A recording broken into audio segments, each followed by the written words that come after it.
శుభోదయం అందరికీ. ఈరోజు మనం ధ్వన్యానుకరణ పదాల గురించి నేర్చుకుందాం. పేరేంటి కొత్తగా ఉందనుకుంటున్నారా? ఈ ధ్వన్యానుకరణ పదాల పేరు ఒక్కటే కొత్తగా ఉంటుంది. పదాలు మాత్రం మనకి చాలా తెలిసినవి, చాలా సులభంగా ఉంటాయి. అవేంటో చూసేద్దామా? చెప్పాను కదా పిల్లలు, ఈ ధ్వన్యానుకరణ పదాలు చాలా సులభమని. ఏం లేదు, ఒకేలాంటి రెండు అక్షరాలు రెండు పదాలని కలిపితే ధ్వన్యానుకరణ పదాలు అవుతాయి.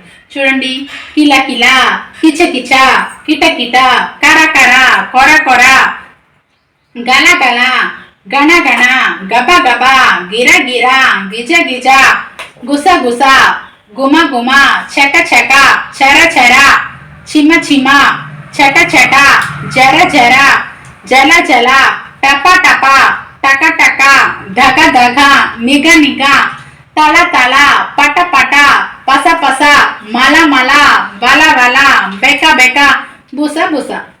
చూసారు కదా పిల్లలు, ఇవి చాలా సులభంగా ఉన్నాయి కదా.